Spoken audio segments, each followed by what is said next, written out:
Bonjour, ici Alicia. Aujourd'hui à l'émission, j'explore mon côté créatif parce que je m'initie à l'art du vitrail à Pointe-le-Bel. Je vous le dis, ça vaut vraiment le détour.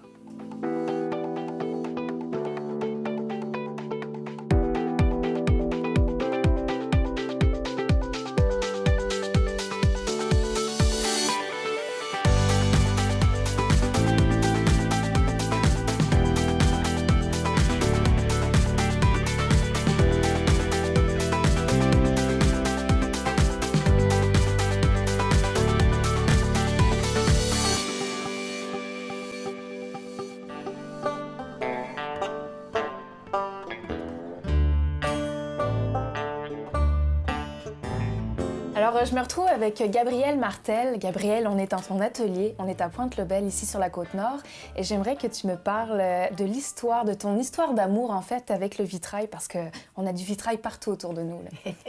C'est une belle histoire qui a commencé il y a longtemps. J'étais en congé sabbatique, j'étais dans la région de Montréal, j'ai pris un cours de vitrail, et l'histoire d'amour a commencé. Je suis revenue en région avec tout le matériel, mais j'avais plus de temps. Et quand j'ai pris ma retraite, ça a été le temps d'ouvrir les boîtes et de me remettre à cet art que je trouve tellement splendide. Alors, c'est comme ça qu'est arrivé le vitrail dans mon univers et c'est parti comme sur les chapeaux de roue parce que je voulais simplement ouvrir mon atelier, simplement en faire. Puis, il y a du monde qui voulait s'initier au vitrail en même temps. Alors, ça m'a amené sur une aventure qui a pris de plus en plus de place dans ma vie et qui continue. Explique-moi un petit peu au niveau du vitrail. Bon, il y a beaucoup de techniques qu'il faut explorer là-dedans. Comment est-ce que tu as appris ces différentes techniques-là?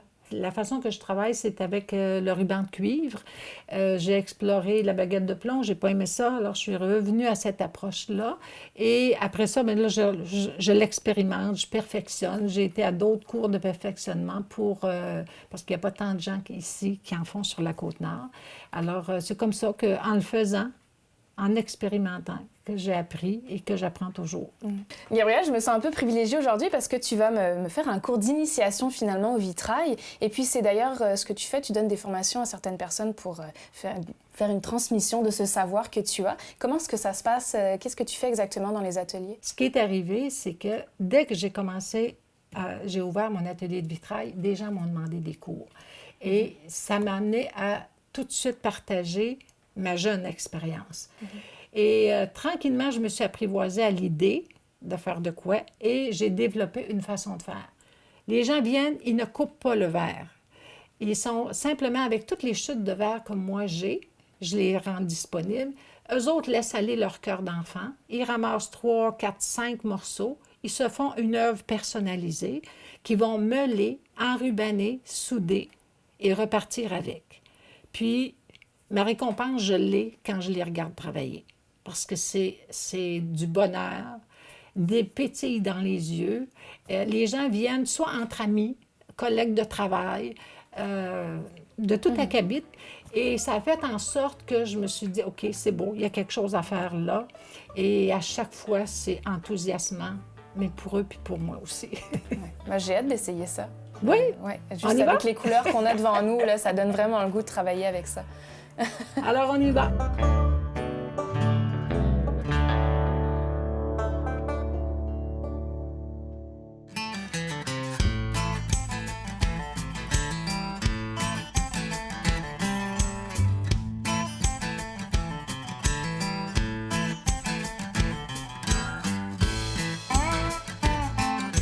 Alors, première catégorie de la journée, départ du 32 et du 48 km classique. Je me présente, Éric Maltais, un des fondateurs du Boréal Lopette. On a fondé ça en 2005. Alors, skieurs, est-ce qu'on est prêt à partir?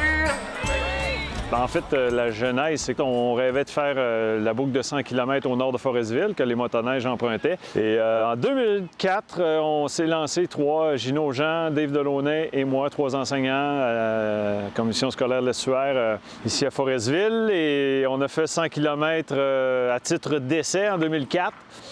On a fait connaître l'événement et en 2005, c'est devenu une compétition officielle. Attention, 3, 2, 1, c'est parti! En 2005, c'était une compétition officielle, mais on avait 2 longues distances, 100 km et 38, ce qui n'est pas évidemment pour tout le monde. Mais à partir de 2006, on a fait des distances courtes pour les enfants, puis là, c'est un événement familial, mais on a encore nos courses de compétition pour les skieurs plus compétitifs. Il y a le ski, mais depuis plusieurs années déjà, on a le fat bike qui s'est ajouté. On a un duathlon, fat bike, donc ski-vélo. On a du hockey maintenant cet hiver. Les jeunes aiment le hockey, fait qu'on a ajouté un tournoi de deck hockey. On a même ajouté une course sur neige. On va essayer de faire grandir ces sports-là. On essaie de respecter les goûts des gens aussi, puis disons qu'on essaie d'attirer le plus de sportifs possible, de toute discipline qui peut se prêter au lopette.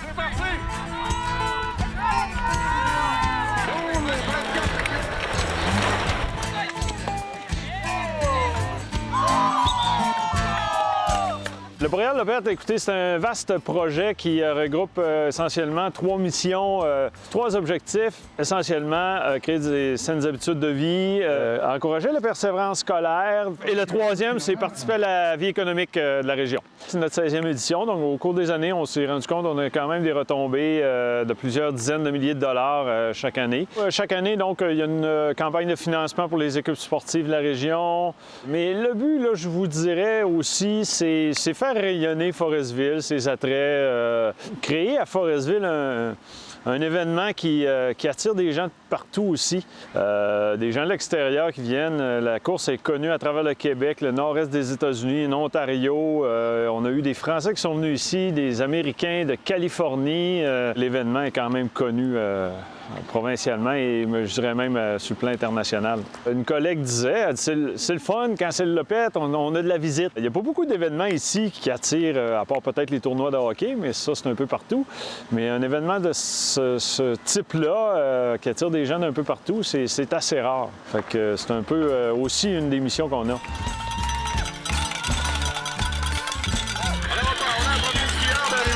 À titre personnel, j'ai fait beaucoup de ski de fond quand j'étais jeune. Plus que Gino et Dave, je dirais, là, c'était un sport que j'ai aimé beaucoup quand j'étais au primaire, fin du primaire, tout ça. Il y avait un lac, le lac Aupin, pas loin d'ici. On faisait des allers-retours, puis j'avais vraiment du plaisir. Il y avait un côté aventure dans le ski de fond que j'aimais et que j'ai retrouvé, disons, plus tard un peu. Puis c'est le Tour du Mont-Valin, je dirais aussi, nous a un petit peu inspirés. Je ne le cacherai pas, c'est une belle organisation, c'est un beau site. Puis c'est sûr qu'on s'est dit, bien, pourquoi pas ici? Il n'y en a pas sur la Côte-Nord de courses d'envergure. Prochaine catégorie, 7 km classique femmes, 13-17 ans.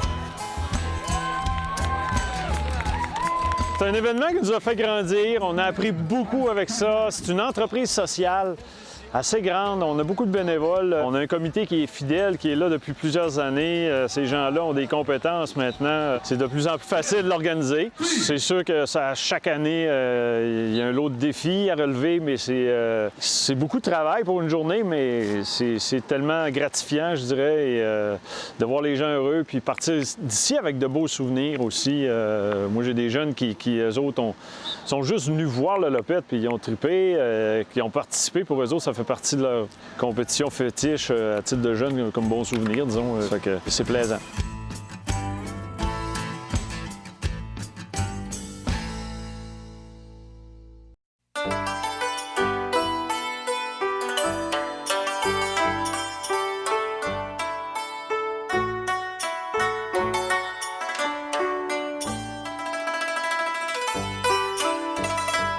Je m'appelle Kazumi Furukawa.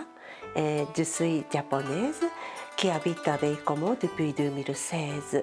Je suis peintre, aquariste.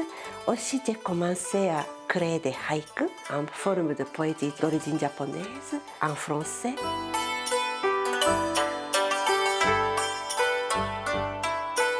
J'ai étudié la littérature québécoise au Japon et j'ai étudié à l'Université Laval pendant 12 ans. On a déménagé à Shibugamo. Ensuite, j'ai déménagé ici à Baie-Comeau en 2016.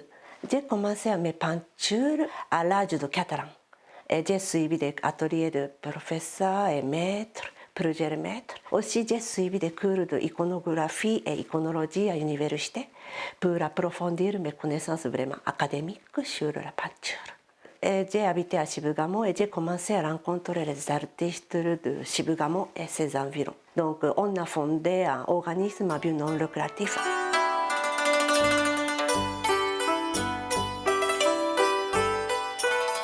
Depuis que je suis venue ici, en fait, mes sentiments envers comme paysage, environnement est vraiment, vraiment devenu fort, puisque c'est vraiment, ce paysage, c'est magnifique. Ça m'inspire beaucoup.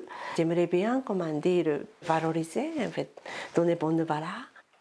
Je ne peux pas dire que je suis vraiment purement japonaise, puisque mon maître était plutôt surréaliste ou dadaïste. Donc, il était vraiment avant-garde. Personnellement, je trouve que c'est mix, en fait.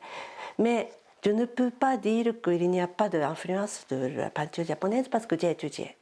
Mais aussi, j'ai étudié iconologie et peinture en fait, italienne, Renaissance jusqu'à baroque.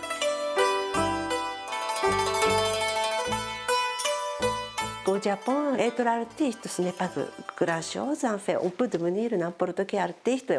Il y a beaucoup d'artistes ainsi que beaucoup d'amateurs. Beaucoup de gens qui admirent, apprécient l'art. Tandis que Québec, comme la population est petite, il n'y a pas assez de population client en fait, qui apprécie l'art. Mais quand même, je trouve beaucoup d'artistes.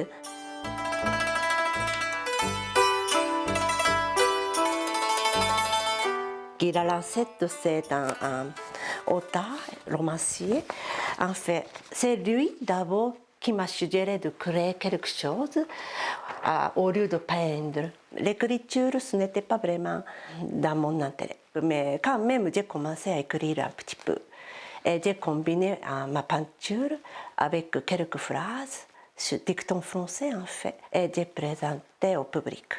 Quand on a décidé de déménager à Baie-Comeau, quelqu'un m'a suggéré d'aller voir des haïkistes à Baie-Comeau, puisque la ville de Baie-Comeau est connue comme la ville de haïku. Et haïku, c'est un poème d'origine japonaise, mais puisque la langue est différente, on utilise comme juste poème de 3 lignes. Et court, long, court. Donc d'habitude, c'est comme visuel et pas de mots, comment dire, trop qui n'a pas de substance émotionnelle. Toujours, c'est quelque chose de plus concret, soit visuel, soit auditif. Donc, on crée des haïkus à partir de nos vécus, nos expériences. Et à Baie-Comeau, on fait une rencontre mensuelle à la bibliothèque Alice Rennes. Et là, on l'appelle réunion comme kukai à la façon japonaise. Et chaque participant présente haïku et tous les participants participent à la discussion concernant ce haïku. Et puisque je suis devenue en fait participant régulier de Kukai, et j'ai appris beaucoup, mais quand même, je suis encore débutante, je considère. Il y a un maître de haïku qui s'appelle Basho. Il a écrit des mémoires de son voyage ainsi que ses créations haïku. Basho, lui, il était comme touriste, voyageur, donc il n'avait pas beaucoup de rapport humain sur place. Il a admiré des monuments historiques, paysages.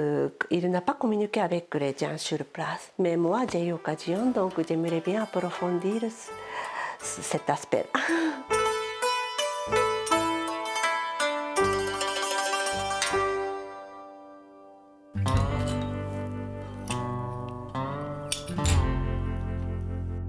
Alors, Alicia, j'ai déposé plusieurs verres de textures, de couleurs différentes. À partir de ça, tu vas faire un choix de 4-5 morceaux, puis tu vas pouvoir construire une œuvre qui t'est personnelle. Puis, après ça, on meule, on enrubane, on soude, puis tu repars chez toi avec. Alors, simplement une consigne, porte attention aux verres qui sont sur la table. Tu vois, comme ici, tu as des verres qui sont très foncés. Mais lorsqu'on les regarde à la lumière, tu vois comme... Oui. Tu vois la différence? Oui, toute la couleur qui ressort. Hein? Oui. Ouais. Puis on voit les textures aussi à l'intérieur du verre. C'est beau. C'est très beau.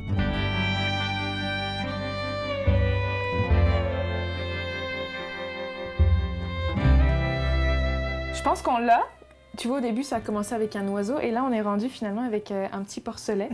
Alors, je me rends compte que tout ce que j'avais choisi initialement, il n'y a plus rien, il n'y a plus aucun morceau qui est là. Mais bon, l'important, c'est qu'on ait une forme qu'on voulait puis qu'on trouve belle aussi. Je trouve qu'un petit porcelet, c'est original. Qu'est-ce que t'en Un penses? mignon petit porcelet, puis en plus avec de l'iridescence dessus. Là, Ouais, c'est c'est tout ça, à fait hein, parfait. c'est beau. Ah, c'est du beau Ça travail. fait des belles Mais- couleurs.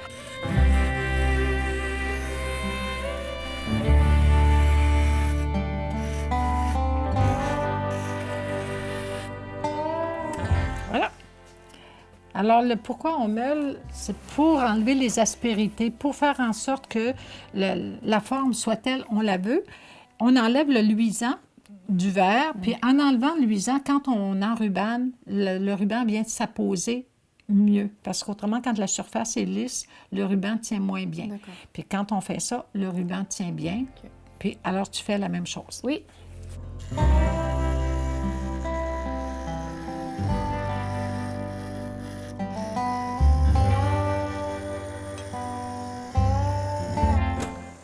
Et voilà, la dernière pièce. Bravo, C'est bravo. fait.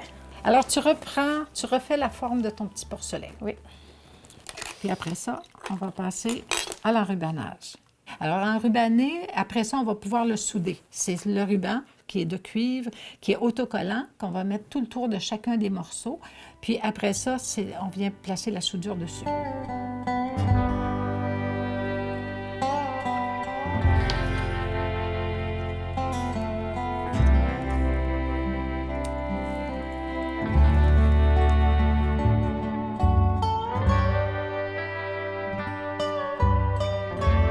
C'est beau. Juste ça, je trouve ça beau. Ça beau. rajoute une petite touche. Hein? Maintenant, on va la transférer là-dessus pour qu'elle arrête de bouger, Oui. parce que là, on est rendu à l'étape de souder. Je trouve l'idée superbe là, d'arriver à un petit porcelet. Petit là. porcelet, alors qu'au départ, c'était pas du tout censé être ça. Ouais. Puis la magie des ateliers d'expérimentation, je dirais que c'est ça. C'est comme, tu n'as pas un plan prévu. Mhm. Tu joues, puis à un moment donné, la forme naît. Oui, tu vois quelque chose Mm. qui apparaît. J'ai l'impression que c'est ça qui fait comme... Certains, je les regarde aller, puis j'ai l'impression que c'est leur cœur d'enfant. Tu sais, j'ai l'impression d'avoir une gang d'enfants là, qui... Tout l'émerveillement. Puis ça permet de faire des choses comme ça qu'en termes d'adulte, tu te dirais, est-ce qu'il est correct, Mais quand c'est le cœur d'enfant qui parle, tu dis, c'est bon. Mais souvent, quand on est petit, on a plus tendance à dessiner la créativité, on a plus tendance à l'exprimer. Puis quand on devient adulte, on met ça de côté, on dirait. Donc quand on retrouve la possibilité de refaire des choses comme ça, ben waouh! Ben, c'est ça. Ça fait On des renaît. pétilles dans les yeux. C'est ça. Partout où il y a du ruban de cuivre, on va venir appliquer de la soudure. Et c'est comme ça que ça va tenir ensemble. Alors ça prend un fer à souder.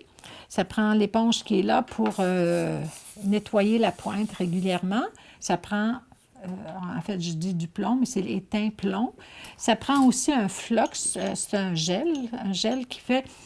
il faut nécessairement mettre du gel pour que la soudure tienne. Sinon, ça ne tient pas. Regarde.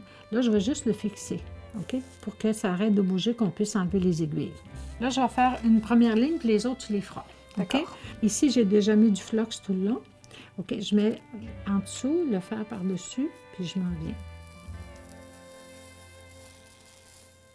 Tu vois, il va vraiment s'installer là où il y a du ruban.